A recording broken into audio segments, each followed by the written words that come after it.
Hello, and a very warm good morning to everyone present here. First of all, I'd like to welcome you all for such an. Then we have PISO, that's Medical Education Society of Games, in which we conducted an online webinar. And in this, our very own Dr. Punita Gupta of HOD Medicine was the speaker.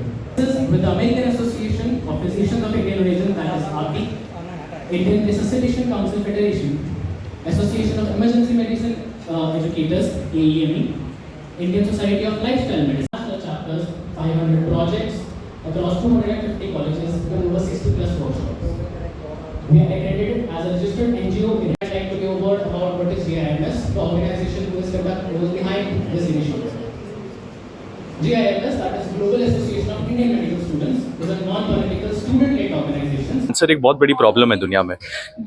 सबसे बड़ी बात है कि cancer patients के लिए एक जो उम्मीद बनती है उनके लिए वो है कि अगर उन्हें एक स्टेम सेल डोनर मिलता है तो इसकी सर सबसे महत्व बात है कि हमारे इंडिया में 1.4 बिलियन लोग होने के बावजूद भी हमारे पास सिर्फ less than 8 lakh registered stem cell donor है सर, और उनमें से सिर्फ 0.25 लोगों को मैच मिल पाता है। तो यहाँ की ड्राइव की इंपॉर्टेंस है सर कि अगर मैं या आप जैसे हम सब रजिस्टर करते हैं तो हम एक जान को बचा सकते हैं। एंड पूरा डोनेशन का जो प्रोसेस है पूरा वॉलंटरी प्रोसेस है, हमारी अपनी मर्जी है कि आपको डोनेट करना है नहीं करना है। एंड जितने भी चार्जेस होते हैं, जितना भी डोनेशन का पूरा प्रोसेस होता है, फुली DKMS फंड करता है। मैम, स्टेम सेल डोनर्स की बात करें तो किस तरह से उनकी रजिस्ट्रेशन की जा रही है और स्टेम सेल जो डोनेशन है इसका क्या फ़ायदा जो है सोसाइटी को मिल सकता है? देखिए, ये जो है GAMS global association of Indian medical students, they are doing a very good work.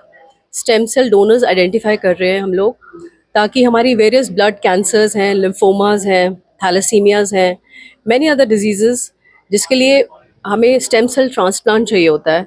तो अगर डोनर्स पहले आइडेंटिफाई हो जाएं तो it is very easy.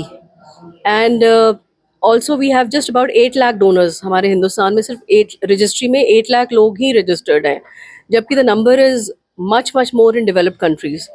And we being a country with such a large extent of population, अगर लोगों को awareness किया जाए, अवेयर किया जाए, we can have an number of donors. Ma'am, कौन कौन जो है डोनेट कर सकता है? क्या इसकी कोई कैटेगरीज हैं या कोई भी व्यक्ति जो है वो डोनेट कर सकता है? All healthy individuals can donate.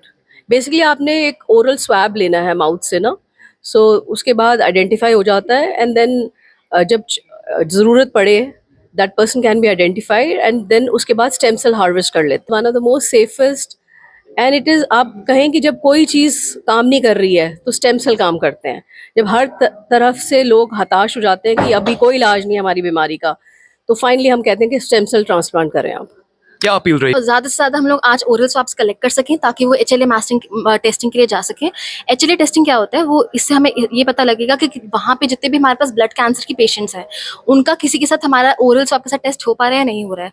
अगर तो HLA मैचिंग हो जाती है तो हम लोग अपने जो सेल्स हैं वो डोनेट कर सकते हैं, and through that we will be able to help more patients. बात करें तो टोटल 8 ब्लड ग्रुप होते हैं, बट HLA की बात करें वो टोटल 1 लाख से ज़्यादा होते हैं।